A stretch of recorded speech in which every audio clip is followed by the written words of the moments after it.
अस्सलाम वालेकुम बच्चों, क्या हाल चाल है आप सबका? ठीक ठाक है। उम्मीद है कि आप सब लोग जो है वो बड़े खैरियत आफियत से होंगे और छुट्टियों को खूब एंजॉय कर रहे होंगे।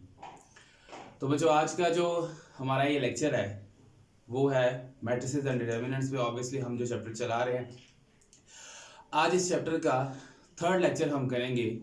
और इस चैप्टर में हमारे पास इस लेक्चर में एक क्वेश्चन हमारा रह गया था, उसको सॉल्व करने के बाद आज हम जो बात करेंगे वो होगी सारी टाइप्स ऑफ मैट्रिसेस की। आज का जो मेन टॉपिक है वो टाइप्स ऑफ मैट्रिसेस हैं। उनमें हम डिफरेंट मैट्रिसेस की टाइप्स के बारे में स्टडी करेंगे, ठीक है। और बड़े गौर से और ध्यान से आप लोगों ने इस लेक्चर को सुनना है, ओके। चले आज हम जरा लेक्चर स्टार्ट करते हैं आप अपना। अब उसने कहा थी find the values of A B C and D, और नीचे उसने हमारे पास दो मैट्रिसेस दिए हुए हैं। उनमें से एक मैट्रिक्स, ये दोनों मैट्रिसेस जो है वो एक दूसरे के इक्वल है। अगर दोनों मैट्रिसेस जो है वो एक दूसरे के इक्वल हैं तो इसका मतलब ये है कि इनके जो करस्पॉन्डिंग एलिमेंट्स हैं वो भी एक दूसरे के इक्वल होंगे, ठीक है। ये सारे एलिमेंट्स जो है वो एक दूसरे के इक्वल होंगे। तो इसका मतलब ये है कि हम यहाँ पे लिख सकते हैं कि a plus C is equal to 0, इसको आप इक्वेशन नंबर 1 कह लें। उसके बाद a plus 2b is equal to -7, इसको आप इक्वेशन नंबर 2 कह लें। फिर आप लिखें c minus 1 is equal to 3, इसको इक्वेशन नंबर 3 कह लें। फिर आपके पास आएगी 4d minus 6 is equal to 2d, इसको आप इक्वेशन नंबर 4 कह लें। तो बेटा ये चार इक्वेशंस हमने यहाँ पर बना ली हैं। तो इन चार इक्वेशंस को लेकर अब हम चलेंगे, हम देखेंगे कि हमने हमारी ए बी सी और डी की जो है वो कौन कौन सी वैल्यूज यहाँ पर निकलती हैं, और फिर उसके बाद हम अपने चलेंगे टाइप्स ऑफ मैट्रिसेस पर। तो बेटा सबसे पहले इन चार इक्वेशंस में आपने देख लेना है कि सबसे आसानी से कौन सी वैल्यू अभी हमारे पास निकल रही है। तो अगर आप गौर करें इक्वेशन नंबर 3 पर, इक्वेशन नंबर 3 पर जब आप गौर करेंगे तो यहाँ पर ये वैल्यू जो है, यहाँ से सी की वैल्यू बड़ी आसानी से निकल रही है। हम यहाँ पे लिखेंगे now from equation number 3, okay. तो इधर आ जाएगा c minus 1 is equal to 3, minus 1 इधर आगे प्लस होगा तो c is equal to 3 plus 1, then c की वैल्यू हमारे पास आ जाएगी 4। ये एक वैल्यू जो है वो हमारे पास आ चुकी है, ठीक है।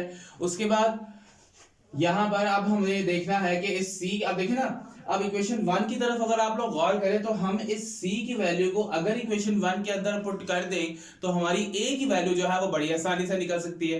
तो हम यहां पर क्या लिखेंगे, पुट वैल्यूज ऑफ या value of c in equation number 1। इस इक्वेशन नंबर 1 के अंदर जब हम इस वैल्यू को पुट करेंगे तो हमारे पास आएगा a प्लस, अब c या c की वैल्यू 4 है तो 4 इज इक्वल टू 0, 4 प्लस इधर आकर माइनस, तो a की वैल्यू हमारे पास आ जाएगी -4, ठीक है जी। तो ये दूसरी वैल्यू हमारे पास यहां पर निकल आई है। अब मेरा बेटा देखें, अगर हम यहां से इक्वेशन 2 को लेकर चले, हम यहां पे लिखते हैं फ्रॉम इक्वेशन 2। तो इक्वेशन 2 को अगर लेकर चले तो इक्वेशन 2 क्या है, a plus 2b is equal to -7। अब b की वैल्यू यहां से निकालनी है क्योंकि a की वैल्यू तो हम पहले निकाल चुके हैं और वो क्या है -4।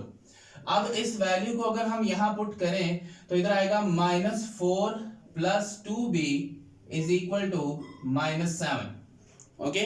अब ये 4 यहां माइनस हो रहा है, जब आप इसको यहां पर लेके आएंगे तो ये क्या हो जाएगा, ऑब्वियसली प्लस हो जाएगा। तो 2b -7 प्लस 4, तो -7 प्लस 4 हमारे पास क्या होगा। अब वैसे अगर 7 माइनस 4 देखें तो वो तो आपके पास होता है 3, ठीक है। बट अब यहां पर बड़ी वैल्यू के साथ माइनस है तो इधर आपके पास माइनस आ जाएगा। उसके बाद 2 इधर मल्टीप्लाई करा तो इधर आकर होगा डिवाइड, तो आपका b का आंसर क्या आ जाएगा, -3 डिवाइडेड बाय 2। तो ये बेटा आंसर किसका होगा, आपका b का आंसर होगा, ओके। अब देखें बेटा, हमारे पास इक्वेशन 1 भी खत्म, 2 खत्म, 3 खत्म, अब क्या रह गई 4। तो अब हम इस इक्वेशन 4 पे आते हैं। तो यहां हम लिखते हैं फ्रॉम इक्वेशन नंबर 4। तो जब आप 4 पे आएंगे तो वो क्या है आपके पास, 4d minus 6 is equal to 2d। अब आप क्या करेंगे, d की वैल्यूज जो है वो एक साइड पे कर ले, ये d इधर आकर माइनस हो जाएगा, -2d और ये 6 माइनस इधर जाके प्लस हो जाएगा, इधर आ गया 6। तो 4d में से आप 2d माइनस कर दें तो इधर आएगा 2d is equal to 6। 2 multiply कर रहा है, इधर जाके डिवाइड होगा तो d is equal to 6 divided by 2। तो यहां से d की वैल्यू क्या आएगी 236, तो d की वैल्यू आपके पास आ गई 3। तो बेटा ये आपका क्वेश्चन जो है वो यहाँ पर सॉल्व हो गया है। हमारे पास c की वैल्यू आ गई, a की वैल्यू आ गई, b और d, इन चार की चारों वैल्यूज जो है वो आपके पास यहाँ पर आ चुकी हैं। तो मैं साइड पे हो रहा हूँ, इसको जरा नोट कर लें या फिर यहाँ पर इसका स्क्रीनशॉट ले लें, जैसे आपका दिल करता है आप लोग कर लें, वरना फिर हम आगे अपना टाइप ऑफ मैट्रिसेस जो है वो स्टार्ट करते हैं। जल्दी से नोट कर लें, शाबाश। हो गया होगा आई थिंक सो। चल आगे चलते हैं। ले जी, अब हमने बात करनी है हमारे टाइप्स ऑफ मैट्रिसेस की।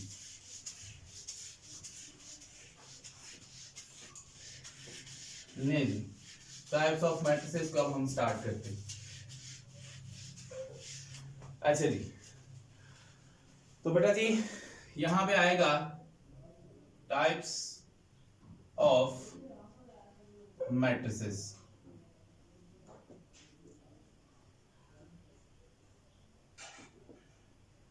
ले जी, टाइप्स ऑफ मैट्रिसेस पे चलते हैं। बेटा सबसे पहली जो टाइप है वो है आपकी रो मैट्रिक्स। कि जी रो मैट्रिक्स क्या होता है? बड़ा सिंपल सी बात है।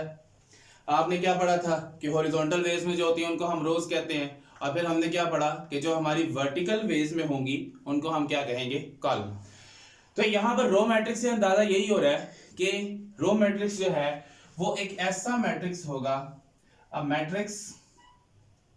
Matrix which has only one row। एक ऐसा मैट्रिक्स जिसके अंदर सिर्फ एक रो होगी उसको हम रो मैट्रिक्स कहेंगे। फॉर एग्जांपल आपके पास एक मैट्रिक्स आता है A इज इक्वल टू 1 2। तो बेटा कितनी रोज है इसके अंदर? सिर्फ और सिर्फ एक ही रोज है। कॉलम चाहे जितने मर्जी हो, कॉलम से कोई फर्क नहीं पड़ेगा, सिर्फ आपने इतना देखना है कि आपके इस मैट्रिक्स के अंदर रोज कितनी है। अगर वो एक रो है तो इट मींस कि वो मैट्रिक्स क्या होगा? आपका रो मैट्रिक्स होगा। नेक्स्ट अगर हम बात करें तो नेक्स्ट है हमारे पास कॉलम मैट्रिक्स। ठीक है जी, तो इससे भी आपको अंदाजा हो जाना चाहिए। अगर रो मैट्रिक्स में एक रो है तो इसका मतलब क्या होगा? ये कैसा मैट्रिक्स होगा? A matrix which has only one column। एक ऐसा मैट्रिक्स जिसके अंदर सिर्फ एक कॉलम होगा। सपोज कि आपका कोई कॉलम मैट्रिक्स B है और ये आपका एक कॉलम है 1 0। तो इसके अंदर कॉलम कितने हैं जी? एक ही कॉलम है। जैसे मैंने कहा कि यहाँ पर एक रो होगी, चाहे कॉलम जितने मर्जी हो, वो रो मैट्रिक्स है। तो यहाँ क्या होगा? एक ही कॉलम होगा, चाहे रोज 3 बन जाए, 4 बन जाए, 5 बन जाए, उससे कोई फर्क नहीं पड़ेगा। तो इस वजह से ये आपका क्या होगा? कॉलम मैट्रिक्स होगा। ये तो दो सिंपल से आसान से मैट्रिक्स थे। अब हम चलते हैं तीसरे की तरफ। तीसरा हमारा मैट्रिक्स है स्क्वायर मैट्रिक्स। लीजिए अब हम स्क्वायर मैट्रिक्स की तरफ चलते हैं। तो स्क्वायर मैट्रिक्स हमें क्या कहता है? कहता है जी यहां पर अ मैट्रिक्स एक ऐसा मैट्रिक्स जिसके अंदर number of rows is always equal to number of columns. क्या मतलब इस बात का? कि एक ऐसा मैट्रिक्स जिसके अंदर नंबर ऑफ रोज और नंबर ऑफ कॉलम्स दोनों एक दूसरे के इक्वल होते हैं। सपोज के मतलब अगर आपके पास कोई ऐसा मैट्रिक्स है जिसके अंदर एक रो है तो इट मींस कि उसका कॉलम भी एक ही होना चाहिए। अगर आपके मैट्रिक्स के अंदर 2 रोज हैं तो उसके कॉलम भी 2 ही होने चाहिए। अगर 3 रोज हैं तो कॉलम भी 3 ही होने चाहिए। फॉर एग्जांपल हम यहाँ पे लिखते हैं, लीजिए ये को मैट्रिक्स लिख दिया 1 2 -1 0। कितनी रोज है भाई इसके अंदर? 2, और कॉलम्स कितने हैं? 2। तो ऑर्डर क्या होगा इसका? इसका ऑर्डर होगा जी 2 by 2।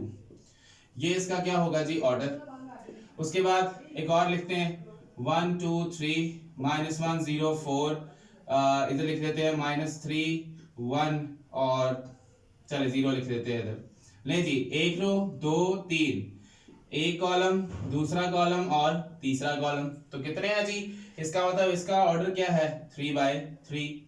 तो सिंपल मैट्रिक्स एक ऐसा मैट्रिक्स जिसमें आपके नंबर ऑफ रोज और नंबर ऑफ कॉलम्स जो है वो एक दूसरे के इक्वल हो जाए, उस मैट्रिक्स को हम क्या नाम देंगे?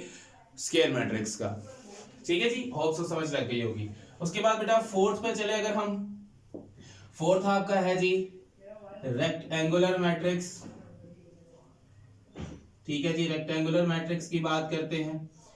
ले जी, तो रेक्टेंगुलर मैट्रिक्स एक ऐसा मैट्रिक्स जिसमें नंबर ऑफ रोज जो है, नंबर ऑफ रोज जो है वो नंबर ऑफ कॉलम्स के इक्वल ना हो। जैसे यहां पर था कि number of rose number of columns के इक्वल हो, लेकिन यहां पर क्या है कि नंबर ऑफ रोज जो है वो नंबर ऑफ कॉलम्स के इक्वल नहीं होंगे। फॉर एग्जांपल अगर मैं यहां पे लिख देता हूं, फॉर एग्जांपल यहां लिखें 1 2 3 4 5 6। बेटा देखें इसमें गौर करें जरा, कितने रोज हैं बेटा? इसमें एक रो 1, फिर उसके बाद रो 2, उसके बाद एक कॉलम, दूसरा कॉलम और तीसरा कॉलम। अगर हम इसके ऑर्डर को देखें तो ऑर्डर इसका क्या होगा? फिर 2/3 होगा। एक और अगर इसकी कोई एग्जांपल करें तो हम लिख सकते हैं जी 1 2। लो जी, कितनी रोज हैं? ये आपकी 2 रोज हैं। कॉलम कितने हैं? एक कॉलम है, तो इसका ऑर्डर क्या होगा? 2/1। तो अगर आप यहां से देखें, बड़ी सिंपल सी बात, एक ऐसा मैट्रिक्स जिसके अंदर number of rose columns equal हो जाए तो वो स्क्वायर मैट्रिक्स है। रोज और कॉलम्स एक दूसरे के इक्वल ना हो वो आपका रेक्टेंगुलर मैट्रिक्स है। और जो नेक्स्ट मैट्रिक्स हमारा आ रहा है वो है जी नंबर 5 जो है इसमें, वो है जी नल मैट्रिक्स। बेटा नल मैट्रिक्स का एक दूसरा नाम भी है, नल मैट्रिक्स का एक दूसरा नाम है जिसको कहा जाता है जीरो मैट्रिक्स। ठीक है, इस मैट्रिक्स की डेफिनेशन हम बड़ी सिंपल सी करेंगे, a matrix in which all entries is zero। Entries means जो एलिमेंट उसके अंदर मौजूद होता है, जो रियल नंबर उस मैट्रिक्स के अंदर मौजूद होगा वो आपका क्या होगा? उसको हम एंट्री कहते हैं। और वो कहता है कि एक ऐसा मैट्रिक्स है जिसके अंदर पड़ा हुआ हर नंबर वो जीरो होता है, चाहे वो रेक्टेंगुलर फॉर्म में हो, चाहे वो स्क्वायर फॉर्म में हो, चाहे वो कॉलम मैट्रिक्स की फॉर्म में हो, चाहे वो रो मैट्रिक्स की फॉर्म में हो, चाहे वो सिर्फ एक सिंगल नंबर की फॉर्म में हो, वो जीरो ही होगा। सपोज फॉर एग्जाम्पल यहां पे 0 0, ठीक है, फिर 0, उसके बाद 0 0 0 0। अगर कोई और एग्जांपल लेनी है तो ये जी ये 0। ठीक है, मतलब किसी भी तरह का कोई मैट्रिक्स हो उसके अंदर सिर्फ और सिर्फ जीरो ही आएंगे, जीरो के अलावा कोई नंबर जो है वो उसके अंदर नहीं आएगा। तो एक ऐसा मैट्रिक्स जिसके अंदर तमाम एंट्रीज जो हैं वो जीरो हों, उस मैट्रिक्स को हम क्या नाम देते हैं? जीरो मैट्रिक्स या फिर नल मैट्रिक्स का। क्लियर हो गया? ठीक है, उम्मीद है कि आप सबको क्लियर हो जाएगा। और अगर नहीं भी हुआ तो बेटा कमेंट सेक्शन में आप मुझे बता दीजिएगा कि जो आपको समझ में नहीं आया उसको हम दोबारा रिपीट कर लेंगे। मैं थोड़ा सा साइड पे और हूं, स्क्रीनशॉट लेना चाहते हैं तो इसका स्क्रीनशॉट ले लें। ले जी, ले लिया होगा आपने अभी तक तो स्क्रीनशॉट ले लिया होगा। ठीक है, ले जी नेक्स्ट मैट्रिक्स की बात करते हैं। ले बेटा जी, नेक्स्ट मैट्रिक्स है आपका, आज हम ये एक आखिरी मैट्रिक्स की बात करेंगे और वो मैट्रिक्स है आपका ट्रांसपोज ऑफ अ मैट्रिक्स। ले जी, अब एक नया वर्ड आ गया है, ट्रांसपोज ऑफ अ मैट्रिक्स। कुछ एग्जांपल से हम इसको समझेंगे कि जो हमारा ट्रांसपोज ऑफ अ मैट्रिक्स है वो क्या चीज है। बेटा ट्रांसपोज ऑफ अ मैट्रिक्स जो है वो एक ऐसी चीज है जिसमें हम लिख सकते हैं a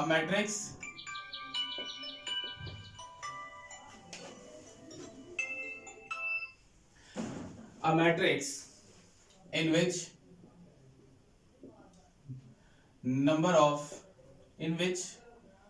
we will change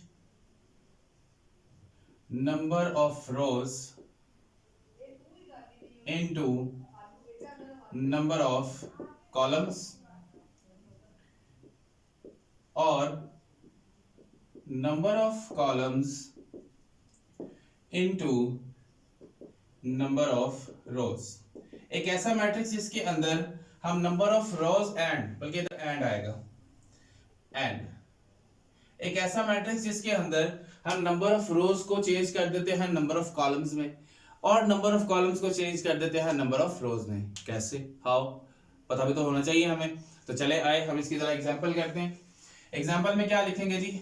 for example a matrix A 1 2 3 4 लिखते हैं जी, taking transpose on both side. Both side हम ट्रांसपोज लेते हैं इसका। अब ट्रांसपोज हमेशा आपने पार फॉर्म में लिखना है, इधर 1 2 3 4 ये पार फॉर्म में हम हमेशा इसको लिखेंगे, ठीक है। अब बेटा नंबर ऑफ रोज को चेंज करना है, मतलब कॉलम्स को रोज में और रोज को कॉलम्स में चेंज करना है। तो इसके ऊपर तो ट्रांसपोज वैसे ही रहेगा। यहां क्या करेंगे हम, यहां आ जाएगा जी, ये आपका ये रो है, किसमें चेंज करना है इसको? कॉलम में। ये क्या बन गया? कॉलम। ये भी आपकी क्या है? रो है, इसको क्या बना देंगे? कॉलम बना देंगे। अब रोज को तो कॉलम में चेंज कर दिया, कॉलम रोज में कैसे चेंज होंगे बेटा? वो हो चुके हैं। यानी कि मतलब ये है कि अगर आप रोज को कॉलम में चेंज करते हैं तो कॉलम्स ऑटोमेटिकली किस में चेंज हो जाते हैं? रोज में चेंज होते हैं। तो इसका एक बड़ा सिंपल सा टेक्निकल तरीका मैं आपको बताता हूं। जब भी आपने 2x2 मैट्रिसेस में ट्रांसपोज लेना है तो बस इन दोनों की जगह चेंज कर दें। ये सिर्फ 2x2 के लिए है, ये सिर्फ और सिर्फ 2x2 मैट्रिसेस के लिए है। अब हम इसकी एक एग्जांपल करते हैं 3x3 में। ले जी 3x3 में अब इसकी एक एग्जांपल करते हैं हम। ले जी, तो 3x3 में कैसे करेंगे? सपोज कि आपके पास कोई मैट्रिक्स है, फॉर एग्जांपल बी। क्या मैट्रिक्स है जी? 1 0 -1 2 1 0 0 -3 4। ले जी, यहां पे लिखते हैं taking transpose on both side. तो बेटा अच्छा एक चीज याद रखें, जब आप यहां से ट्रांसपोज ले लें ये टी खत्म हो जाएगा, लेकिन ये वाला टी खत्म नहीं होगा, क्योंकि हमें पता होना चाहिए कि हमने ए का ट्रांसपोज लिया हुआ है। उसी तरह यहां पर बी का ट्रांसपोज है, ठीक है बेटा। तो ये आपकी क्या है? रो है, इसको आप क्या बना दें? कॉलम। 1 2 0। फिर बेटा ये आपकी रो है, इसको कॉलम बना दें 0 1 -3।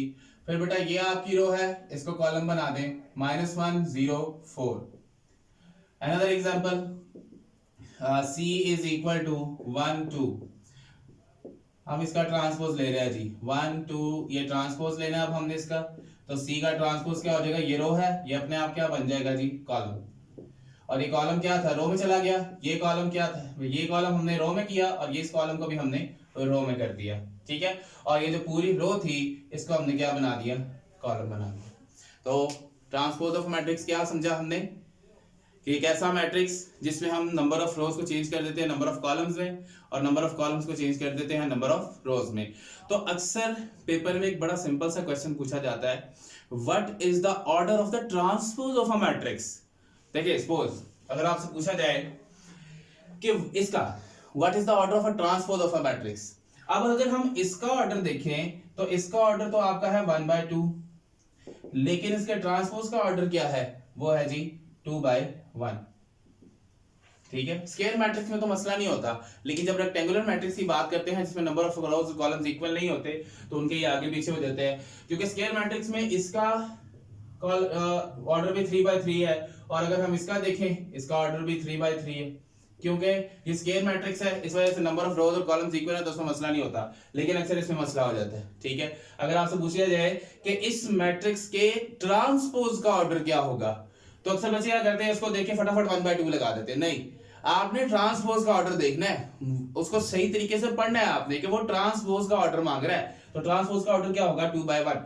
आप इसको देख लें, जो इसका ऑर्डर होगा तो ट्रांसपोज लेते वक्त आपने इनको इंटरचेंज कर देना, ठीक है। तो ये आज के आपके 6 टाइप्स हमने पढ़ ली।